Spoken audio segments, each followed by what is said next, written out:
guys, welcome back to my channel. My name is Brittney Bundles, and today's video is going to be titled Shopping for Salon Equipment. Just going over some things that helped me when I was shopping for salon equipment to kind of help the transaction go a little smoother for you. If you guys are interested, be sure to give this video a big thumbs up. Make sure that you are subscribed, and let's get right into the video. Okay guys, so when you're starting to open your salon, there's a lot of things that are going to go into it. Of course, you may be getting overwhelmed, like, what the heck do I do? Where do I purchase equipment? And although it may seem like a very no-brainer type of question, just where do I purchase equipment? I don't know, just go online and purchase equipment. There are steps to it that can definitely make your journey a lot more seamless. So the first thing that I kind of want to go over is making a list.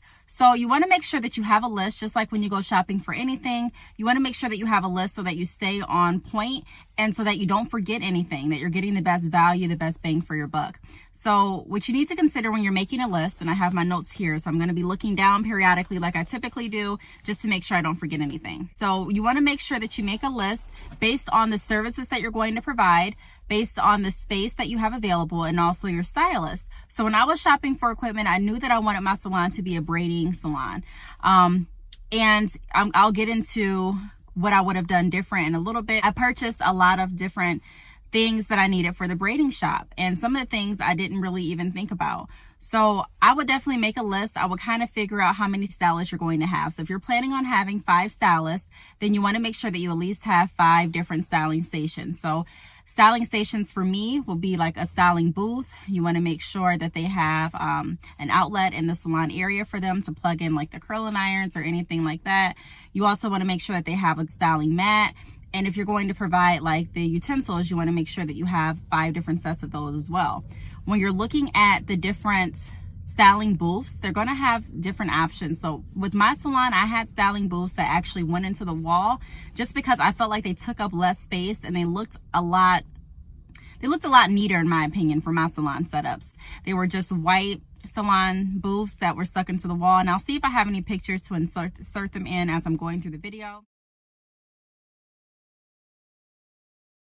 But yeah, that's what I chose. You also want to make sure that you are considering what type of booths or what type of styling stations are going to work best for your setup.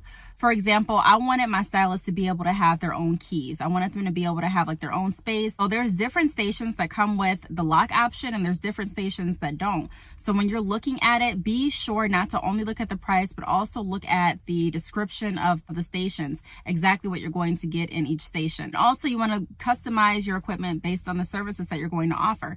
For me, in the beginning of the video, I mentioned that I was going to kind of go over some of the things that I wish I would have done differently. And me purchasing sinks is something that I wish I would have done differently, because I didn't really, we didn't wash hair at our salon. So all of our clients came pre-washed. That was one of our requirements, and the sinks never got used. So I have brand new sinks that I'm in the process of selling now. You got to keep in mind, and I guess I could have used them if we would have stayed open and we would have, grown into a full service salon. But if I could go back, I would just focus on what I needed at that point. I wouldn't have purchased the sinks, because everything that you can save is definitely going to count, especially when you're starting off. If you're a salon that's going to just open up just braiding only, and all you're going to be doing is like washing the wigs, washing bundles, dyeing the bundles, dyeing the things like that, you can definitely use the sinks that are already there in the shop. But if you're someone that is planning on not washing any client's hair and say there are not sinks there, I wouldn't go ahead and purchase sinks. I'll definitely save that money for something else.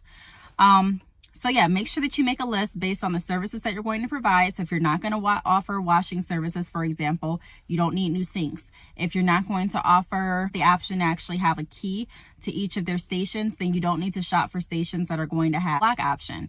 And then you also want to make sure that you're keeping in mind how many stylists you plan on starting out with.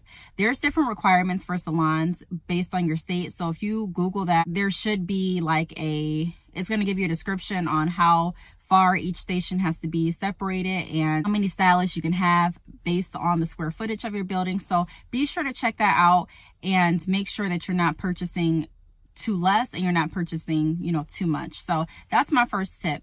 The second thing that I want to go over is start local when you're looking for equipment. Some of the places that you can actually look for salon equipment that I didn't even know until I was already in the salon. I already had my equipment, but I didn't know that thrift stores had some salon equipment in there. I mean, it would make sense, but I never thought about it. So before you go online and spend a lot of money, make sure that you just check. Just go around. You don't have to actually purchase the salon equipment from the thrift stores, because a lot of times you will find equipment that is like really, really beat up, and you may not want in your salon just because of how, worn it looks. But you never know. Sometimes you go to the thrift store and you are definitely surprised. So make sure that you check out your local thrift stores before you just go ahead and purchase the equipment brand new.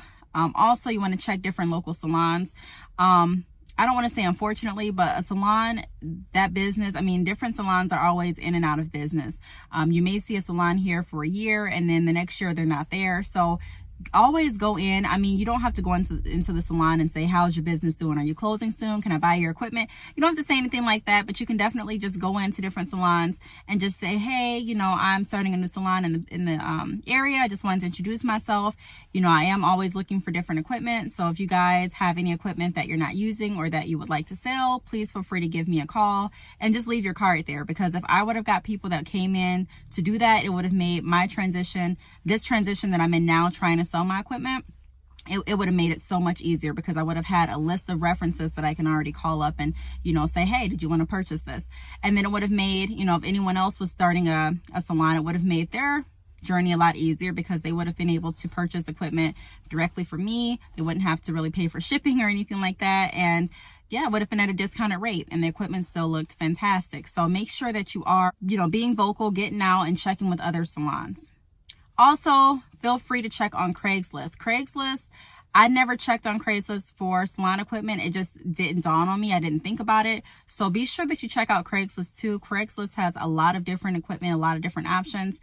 And I wish I would have checked Craigslist before I just purchased brand new. Another resource that you can look into is checking your local Facebook groups.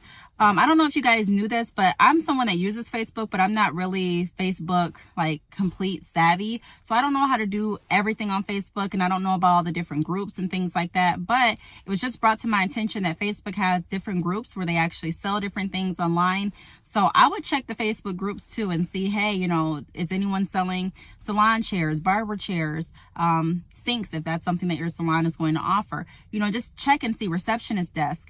Just check and see what they have before you, go ahead and purchase new, like I mentioned. Third thing that I kind of want to go over is don't be afraid to mix and match equipment. So I know, like, when you first start your business, just like when you have your first baby, you're like, you know what, I'm going to buy the best of the best. I'm not going to get any hand-me-downs, anything used. Or at least that's how I used to think. But no, we want to make sure that we're being as frugal as we possibly can. There's nothing wrong with saving money. The older you get, I feel like the more you realize that money is definitely important. You realize money is important as a younger woman as well, but I just feel like my spending habits now are completely different than they were when I was in my younger 20s or even in my teens, as they should be. So my mindset, my way of thinking is completely different. I have no problem with searching for the best deal. It does not have to be brand new. So don't be afraid to mix and match. You may go to a thrift store and find 3 of your chairs there, and then you may find the other 3, online. Just figure out which place has the best discount for you and which equipment is going to match for you. Everything doesn't have to match to the T. There's different things on Pinterest. There's different ideas like online, different ideas even on YouTube of how to kind of mix and match your salon equipment to kind of make the theme flow. Definitely wouldn't be afraid to mix and match. Everything does not have to be brand new, and the end result can still look very, very classy, very professional, and very comfortable for your clients. So don't be afraid to mix and match. Like I mentioned, as long as you're looking for the best quality and value, it's okay to mix those pieces up.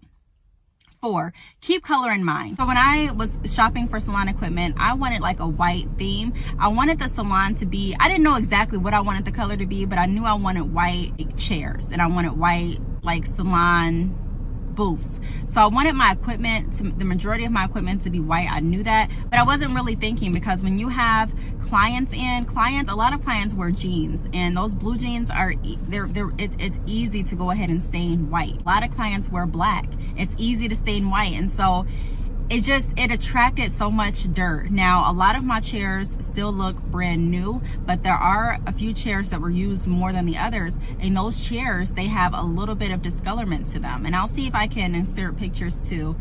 but they have a little bit of discolorment to them. And you know, the cleaning, I wouldn't say it was hard to clean it, but if I could do it over again, I would have gotten something darker, especially if you're planning on having a salon where you are full service and you're dyeing and you're bleaching and you're coloring hair. If you're doing all that in the chairs, your chairs are going to get stained if they're white. Luckily for me, I was, you know, like I mentioned, a braiding salon, so we didn't do that.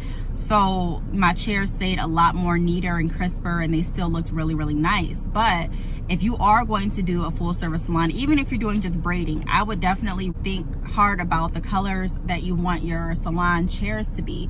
You want to make sure that the chairs are definitely comfortable, and you want to make sure that, you know, your clients are going to feel relaxed, but you also want to make sure that the equipment is going to have a good longevity for you and your business.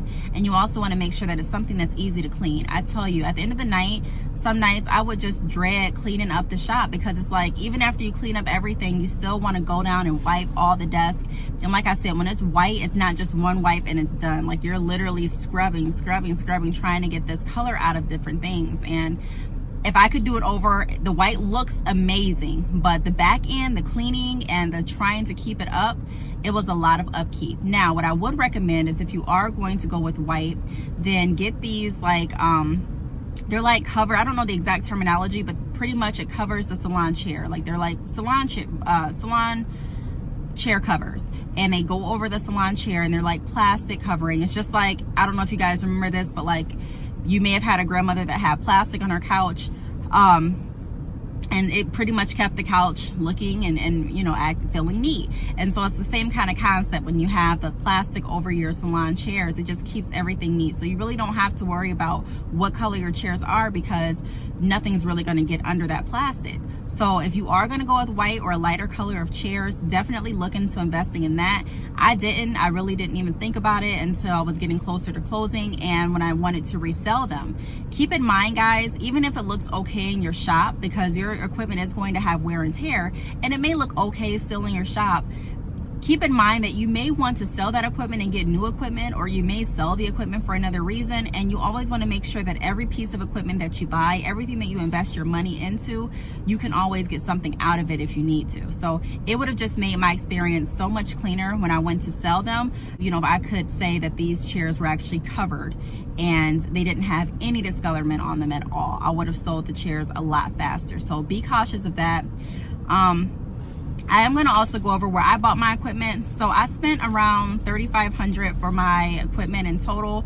I got most of my equipment, so like the sinks, the salon chairs, the booths, I got all of that from a company called Minerva Beauty, and I'll go ahead and have their information linked below.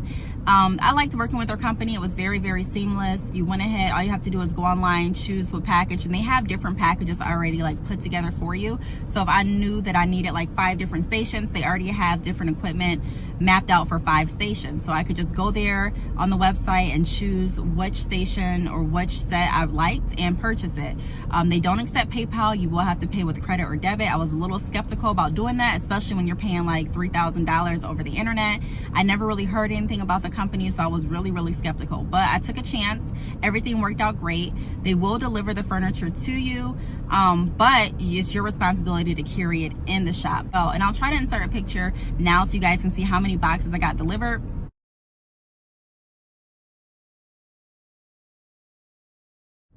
So yeah, it was a lot of boxes. So luckily I had help. You know, my boyfriend was able to carry the boxes in with like a dolly, and he was able to really set the majority of the salon up for me. But keep that in mind, you guys. It is going to be a lot of packaging, a lot of boxes, and you are going to need manpower to bring the equipment inside. I believe if you ask them to bring the equipment inside, they may have, but I think there's an extra charge. So keep that in mind. I did purchase from Minerva Beauty. Like I mentioned, it was around $3,000 for all of the equipment, as far as like the sinks, the salon booths, and the salon chairs. But you also are going to need more equipment. So you're going to need like a receptionist desk. You're going to need waiting chairs. Oh yeah, I also purchased my washing chairs that went with the sinks. I purchased those from Minerva too. But like I was saying, you're going to need like a receptionist desk, waiting areas, you know, different tables, decorations, a cash register, an open sign, you know, floor mats for your stylist to stand on so that it's comfortable on their feet. towels, what else can I think of?